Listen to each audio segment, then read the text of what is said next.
की, भारत माता की, गो माता की, गो माता की, पथमेड़ा गोधाम की, पथमेड़ा गोधाम की, गोतीर्थ नंदगांव की, गोतीर्थ मनोरमा नंदगांव की। माननीय मंत्री महोदय से आग्रह करूंगा कि मंच पर अपना स्थान ग्रहण करें। साथ में सम्मानीय नारायण सिंह जी देवल साहब मंच पर अपना स्थान ग्रहण करावें। जिला अध्यक्ष नारायण जी राजपुरोहित आप भी मंच पर अपना स्थान ग्रहण करावें। श्री श्रवण सिंह जी राव आप भी मंच पर पधार कर अपना स्थान ग्रहण करावें। मोहन सिंह जी राव चितलवाना आप भी मंच पर अपना स्थान ग्रहण करावें। युवा नेता सम्मानीय दानाराम जी चौधरी साहब आप भी मंच पर पधार कर अपना स्थान ग्रहण करावें।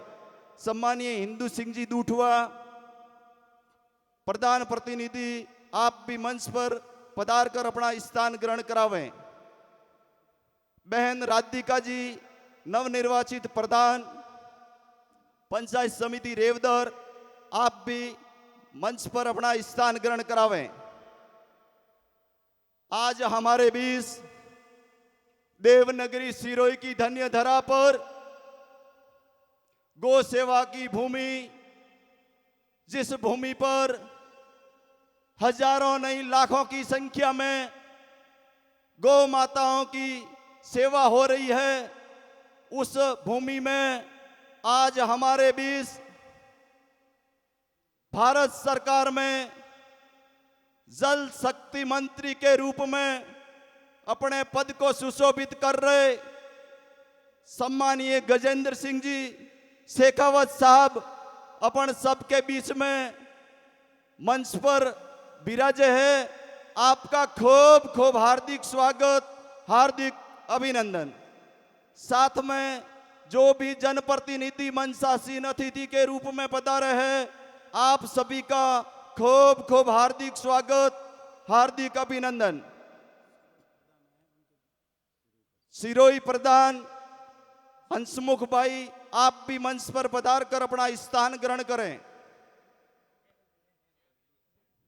भारतीय संस्कृति की परंपरा अनुसार अतिथि देवो भव के तहत हमारे बीच में सम्मानीय श्री गजेंद्र सिंह जी शेखावत साहब का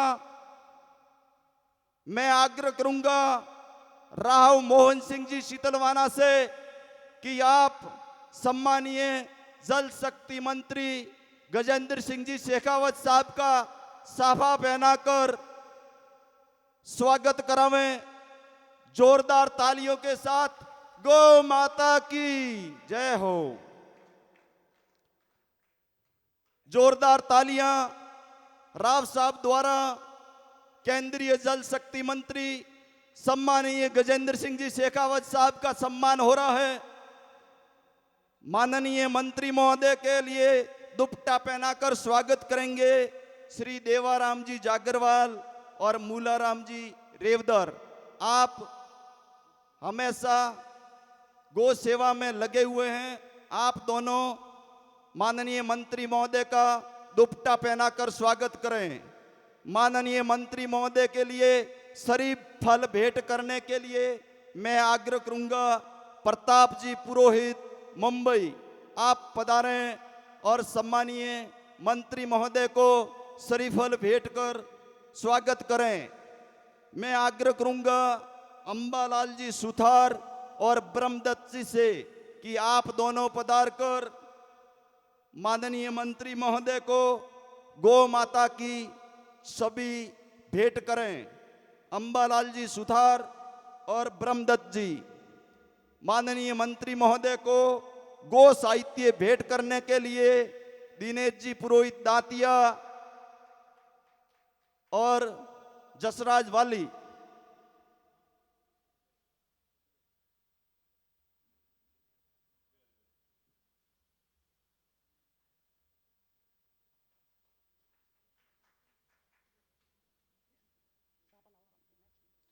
स्वागत की इसी परंपरा में हमारे बीच में विराजमान भाजपा राजस्थान के प्रदेश उपाध्यक्ष एवं रानीवाड़ा विधायक श्रीमान नारायण सिंह जी देवल साहब के स्वागत के लिए मैं निवेदन करना चाहूँगा श्रीमान धूड़ाराम जी चौधरी और गणपत जी पालड़ी से कि वे पधारें और धूड़ाराम जी चौधरी नारायण सिंह जी का साफा एवं दुपट्टा पहनाकर स्वागत करें। धूड़ाराम जी और श्रीमान गणपत जी पालड़ी। इसी कड़ी में हमारे बीच में सिरोही जिले के जिलाध्यक्ष श्रीमान नारायण जी पुरोहित, उनके स्वागत के लिए मैं निवेदन करूंगा हमारे गोधाम पथमेड़ा के पूर्व अध्यक्ष श्रीमान मधुरूप सिंह जी राव से कि वे पधारें और नारायण जी पुरोहित का साफा बंधवाकर स्वागत करें। मैं निवेदन करूंगा केवड़ाराम जी पुरोहित से कि वे पधारें और नारायण जी पुरोहित का दुपट्टा उठाकर स्वागत करें। इसी कड़ी में हमारे बीच में जालोर जिले के जिलाध्यक्ष श्रीमान सरवण सिंह जी राव साहब विराजे हैं। उनके स्वागत के लिए मैं निवेदन करूंगा कान सिंह जी परावा एवं हरीश जी बिश्नोई से वे पधारें और भाई साहब का साफा बंधवाकर एवं दुपट्टा पहनाकर स्वागत करें। इसी कड़ी में हमारे बीच में विराजमान सिरोही जिले के नवनियुक्त जिला प्रमुख श्रीमान अर्जुन जी राजपुरोहित, उनके स्वागत के लिए श्रीमान भैर जी राजपुरोहित दिल्ली से मैं निवेदन करूंगा कि उनका साफा बंधवाकर स्वागत करें और गंगा प्रसाद जी बासनी से मैं निवेदन करूंगा कि वे श्रीमान जिला प्रमुख महोदय का दुपट्टा पहनाकर स्वागत करें। इसी कड़ी में हमारे बीच में सांचौर भारतीय जनता पार्टी के प्रत्याशी रहे श्रीमान दानाराम जी चौधरी, उनके स्वागत के लिए मैं निवेदन करूंगा श्रीमान अंशुल जी पधारें और दानाराम जी का साफा बंधाकर स्वागत करें और रणछोड़ जी रेवदर वो श्रीमान दानाराम जी का दुपट्टा पहनाकर स्वागत करें। इसी कड़ी में हमारे बीच में नवनियुक्त रेवदर प्रधान बहन राधिका जी पधारी है। राधिका जी के स्वागत के लिए मैं निवेदन करूंगा शांता देवी देवाराम जी जागरवाल पधारें और बहन को दुपट्टा पहनाकर स्वागत करें। इसी कड़ी में हमारे बीच में चितलवाड़ा के प्रधान प्रतिनिधि श्रीमान हिंदू सिंह जी दूठुआ पधारे हैं, अपने संस्था के प्रमुख कार्यकर्ता हैं। उनके स्वागत के लिए मैं निवेदन करूंगा डॉक्टर हितेश जी और ललित जी सांचौर से कि आप पधारें और हिंदू सिंह जी का साफा एवं दुपट्टा पहनाकर स्वागत करें। इसी कड़ी में हमारे बीच में सिरोही प्रधान साहब पधारे हैं, उनके स्वागत के लिए मैं निवेदन करना चाहूंगा श्रीमान भारताराम जी देवासी कि वह सिरोही प्रधान साहब का साफा बंधाकर स्वागत करें एवं माधु सिंह जी विरोल से कि वे उनको दुपट्टा पहनाकर स्वागत करें।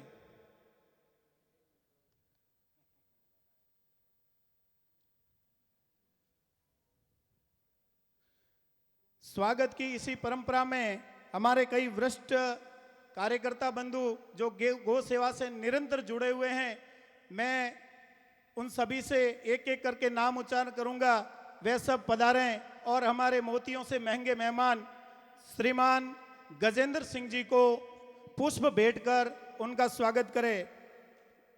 मैं निवेदन करूंगा श्रीमान भवानी सिंह जी बाकरा, आप पधारें और माननीय मंत्री महोदय का पुष्प भेंट कर स्वागत करें। श्रीमान वीरेंद्र सिंह जी सिरोही, श्रीमान धोखाराम जी पूर्व प्रधान भीनमाल, श्रीमान कमल किशोर जी व्यास, श्रीमान खेत जी देहरादून, कुंवर मानवेंद्र सिंह जी बड़गांव, आप पधारें और गजेंद्र सिंह जी का इसी कड़ी में श्रीमान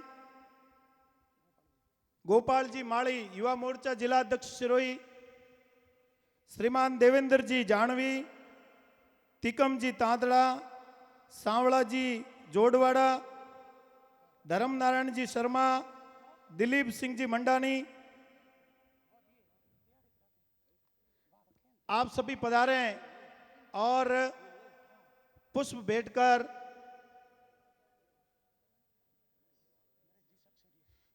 और हमारे बीच में नरेश जी सक्सेरिया विराजे, उनसे भी मेरा निवेदन कि आप माननीय मंत्री महोदय का पुष्प भेंट कर स्वागत करें। स्वागत की इसी परंपरा में हम सभी हीराराम जी माड़ी मंडल अध्यक्ष सिरोही से भी निवेदन कि भाई साहब का पुष्प भेंट कर स्वागत करें। प्रकाश जी सेन पधारे।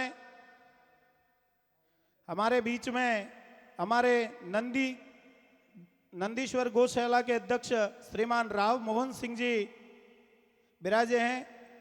उनके स्वागत के लिए मैं निवेदन करूंगा भास्कर जी से कि आप पधारें और राव साहब का साफा एवं दुपट्टा पहनाकर स्वागत करें। दुपट्टे के लिए श्रीमान रमेश जी विठला आप भी पधारें और राव साहब का दुपट्टा पहनाकर स्वागत करें।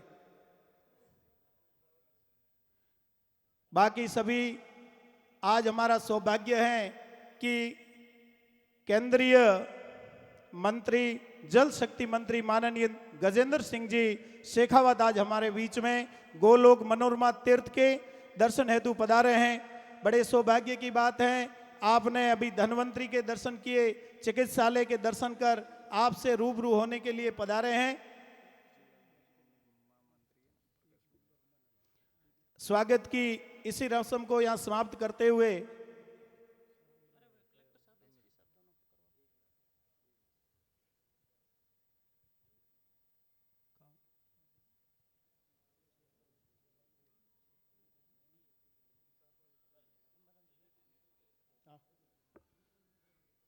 अब मैं बिना किसी भूमिका के मैं निवेदन करूंगा श्रीमान सुमन सुलभ जी ब्रह्मचारी एवं केवला जी से कि वह मंत्री महोदय को लिफाफा भेंट करें कि वह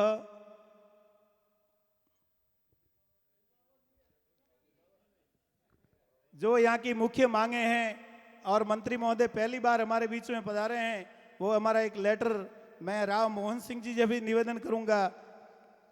मांग पत्र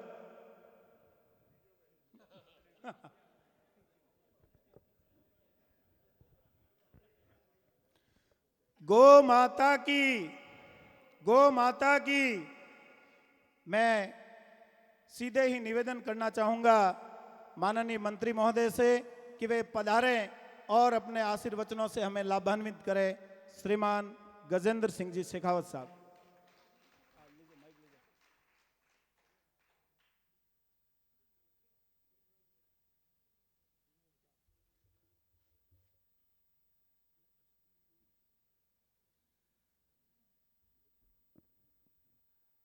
गौ माता की।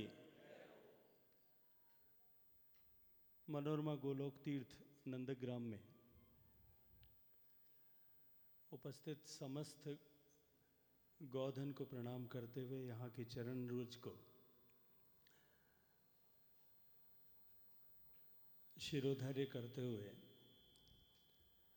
आज इस अद्भुत संयोग और दुर्लभ अवसर जो मुझे मिला है, उस कार्यक्रम में उपस्थित सभी गणमान्य अतिथिगण, मेरे साथ आए हुए सारे भारतीय जनता पार्टी के वरिष्ठ नेतागण, कार्यक्रम में उपस्थित सभी जनप्रतिनिधिगण, इस क्षेत्र से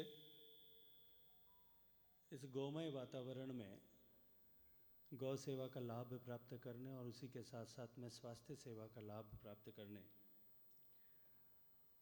और गौ सेवा के माध्यम से पुण्य अर्जित करने के उद्देश्य से निमित्त से यहाँ आए सारे गौभक्त बंधुओं बहनों, आप सबका मैं अभिनंदन करता हूँ।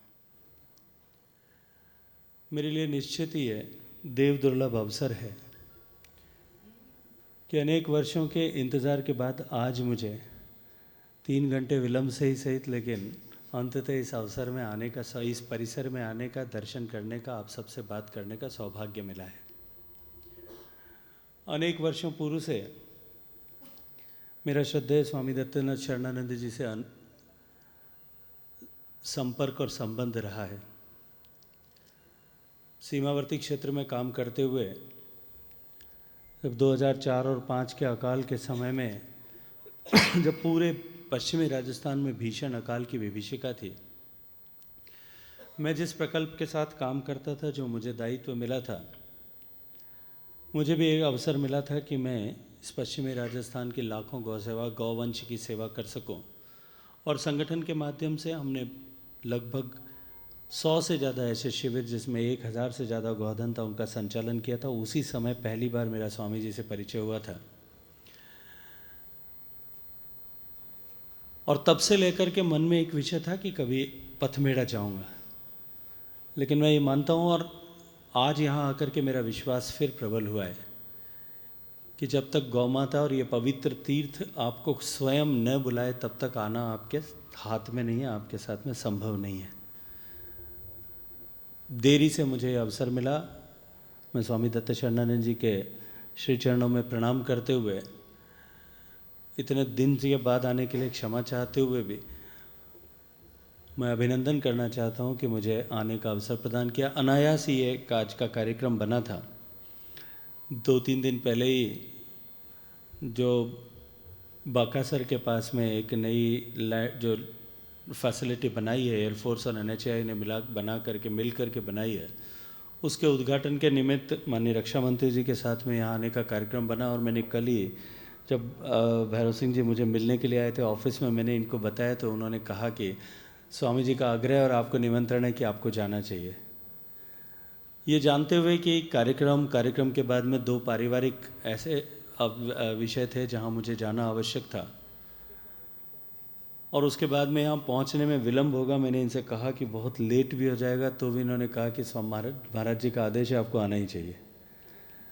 और मैं ये मानता हूँ कि मुझे इस अवसर पर यहाँ खड़े होकर के भैरव सिंह राजपुरोहित का बहुत सारा धन्यवाद ज्ञापित करना चाहिए कि ये उसके लिए निमित्त बने। हमारी संस्कृति में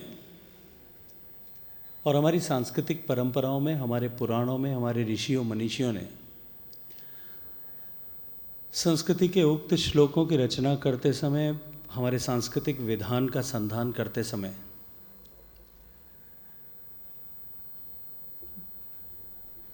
गौ की महिमा को, गौ माता की महिमा को निश्चित रूप से बहुत प्रभुत्व के साथ में वर्णन किया है। स्कंद पुराण में लिखा है कि सारा जो है वेद गौमयी है, और गौ माता जो है वो देवमयी है। जो कुछ भी हमें देता है उस सब को देवता के रूप में मानते हुए पूजा और अर्चना, आराधना करने का विधान हमारे ऋषियों मनीषियों ने किया। प्रकृति और प्रकृति के घटक जो हमें प्राणवायु प्रदान करते हैं, जो हमें जीवन प्रदान करते हैं, उन सब घटकों को देव के रूप में माना गया। जल को देवताओं के रूप में पूजा गया, वायु को देवता के रूप में पूजा गया।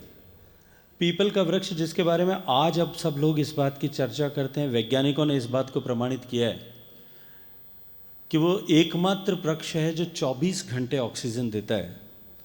हमारे ऋषियों मनीषियों ने हजारों वर्ष पूर्व उस पीपल को रक्षा सूत्र बांध करके उससे भी अपने लिए आशीर्वाद के अर्चन की परंपरा बनाई थी।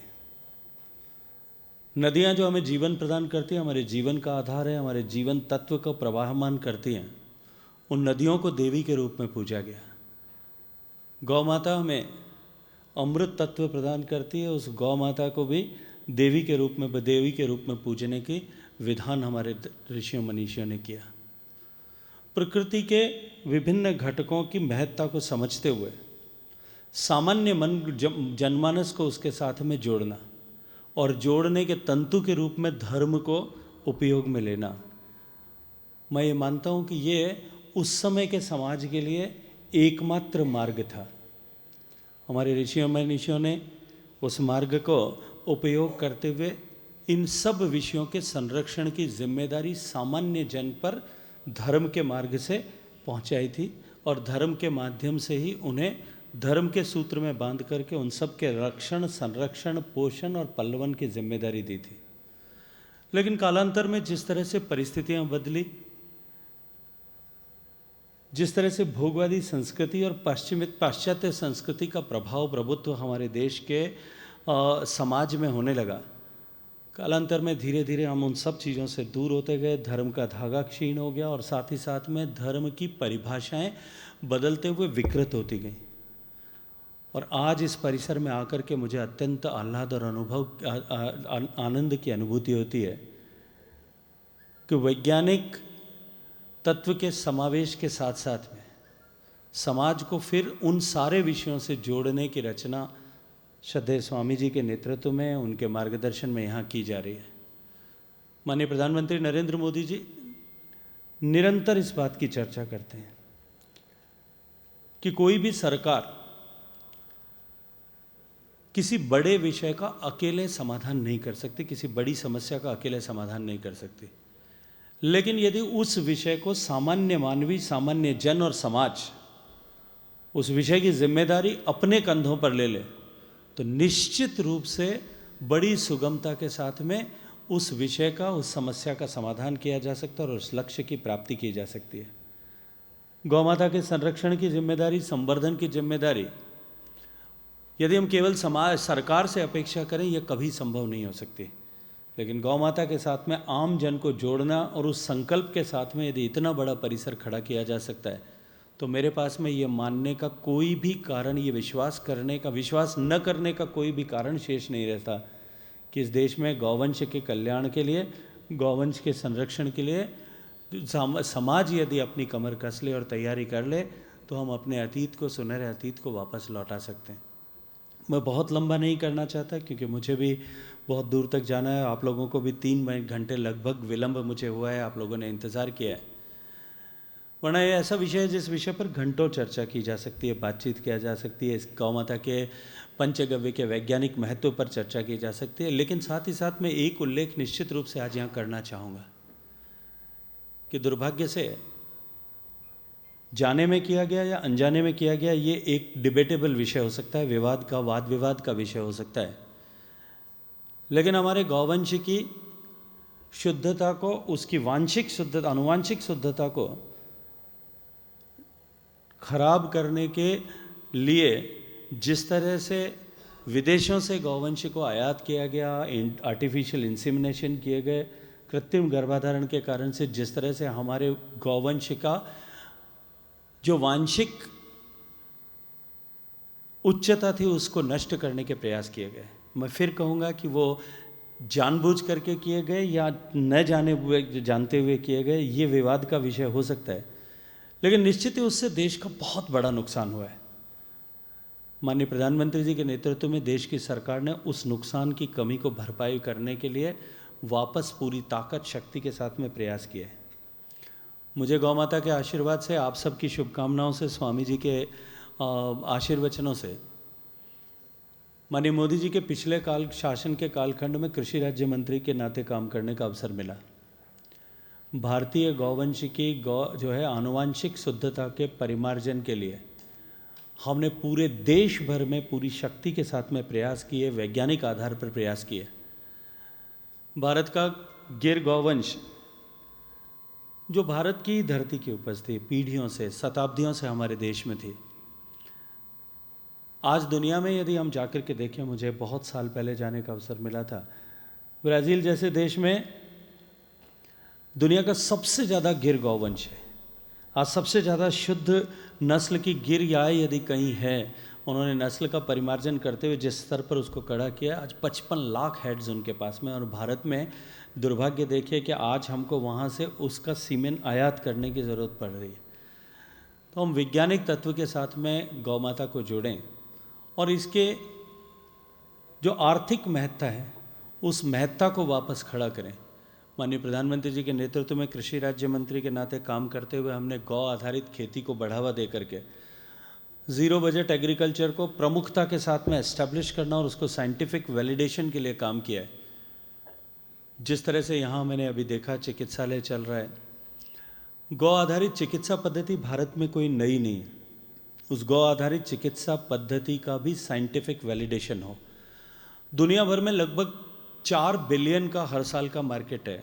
4 बिलियन US डॉलर्स मतलब लगभग 28,000 करोड़ रुपए का मार्केट दुनिया में जो है प्रति वर्ष का, ये चाइनीज़ मेडिसिन का है, जो किसी के नाखून, किसी की खाल, किसी के दांत, किसी की चमड़े, इससे बनता है। कोई तरह का साइंटिफिक वैलिडेशन नहीं है, केवल परंपराओं के साथ में वो दवाएं चल रही है। लेकिन हमारी जो अनुभूत परंपराएं थी। वर्ष सदियों पहले हमारे ऋषियों मनीषियों ने तपस्या करके, ज्ञान अर्जन करके, प्रयोग करके और विभिन्न संहिताओं का अनुसंधान करके जिस तरह से उन दवाइयों का, उन विषयों का परिमार्जन किया और उन्हें खड़ा किया था, उसको हम अगर पूरे विश्व में, आज भारत की तरफ पूरा विश्व देख रहा है, उनको अगर पूरे विश्व में लौटा पाएँ तो निश्चित रूप से उसके माध्यम से हम देश की न केवल आर्थिक रूप से आत्मनिर्भर बनाने की दृष्टि के को जो लक्ष्य है उसको प्राप्त कर सकते हैं, अपितु साथ ही साथ में हम अपने समाज को वापस गौ आधारित व्यवस्था जो है, अर्थव्यवस्था हमारे देश में खड़ी कर सकते हैं। कुछ ऐसे विषय हैं जो शायद इरिवर्सिबल होंगे, लेकिन फिर भी बहुत सारी ऐसी चीज़ें हैं जिनके माध्यम से वापस उस अतीत को प्राप्त किया जा सकता है। और मैं ये मानता हूँ कि इस तरह के तीर्थ इन प्रेरणाओं को आगे विस्तार करने और उसके साथ साथ में इस प्रेरणा को सुदृढ़ करने कि इस लक्ष्य को प्राप्त किया जा सकता है, उसका अद्वितीय उदाहरण है। आप सबको मैं एक बार फिर बहुत सारी शुभकामनाएं देते हुए, जो स्नेह, जो आशीर्वाद आप सब ने दिया है, जो सम्मान आप सब ने दिया है, उसके लिए आप सबका अभिनंदन करता हूं। हम सबको संकल्पबद्ध होने की आवश्यकता है कि देश के कल्याण के लिए हम अपनी पुरानी परंपराओं को पुनः जीवित रखेंगे और उसके लिए सबसे बड़ी आवश्यकता है कि हम आकर यहाँ परिश्रम करें, हम आकर काम करें। केवल उससे काम नहीं चलने वाला है, ये संस्कार हमको अपनी आने वाली पीढ़ी में किस तरह से प्रतिरोपित कर सकते हैं, वहाँ किस तरह से बीजारोपित कर सकते हैं, वहाँ किस तरह से उन संस्कारों का स्थायित्व बना सकते हैं, तभी ये व्यवस्थाएं चल पाएगी। मैं यदि गौ सेवा के लिए अपना जीवन भी प्रदान कर दूं, लेकिन पीछे मेरी पीढ़ी परंपरा को यदि ये न सिखा पाऊँ, मेरे परिवार को यदि न सिखा पाऊँगा, तो ये परंपराएं फिर एक बार जाकर के ये कड़ी जो है टूट जाएगी। हम सबको इस लक्ष्य के साथ में भी हम सबको काम करने की आवश्यकता है, संकल्पबद्ध होने की आवश्यकता है कि हम अपने परिवारों को, अपने आने वाली पीढ़ियों को भी इस विषय की महत्ता के साथ में जोड़ें। वो भी गौ माता और गौ माता के उपादेयता पर, गौ माता के महत्व को समझें, केवल उसे एक पशु के रूप में नहीं, अपितु फिर एक बार उसे एक देवी के रूप में पूजने का विधान उनके मन मस्तिष्क में भी आए। इस संकल्प के साथ में हम सब यहाँ से जाएं। आप सबको बहुत सारी शुभकामनाएं। जय गौ माता। बोलिए गौ माता की, गौ माता की। बहुत बहुत धन्यवाद मंत्री महोदय, आपके आशीर्वचनों से हमें लाभान्वित किया। निश्चित ही हम आशा नहीं, पूर्ण विश्वास है कि आपने जो कहा है वह निश्चित ही इस देश में लागू होगा। अब सीधे ही महाराज जी के दर्शन के लिए मंत्री महोदय पधारेंगे, उनके बाद प्रसाद ग्रहण और उन सभी के बाद प्रस्थान होगा। जय गौ माता, जय गोपाल।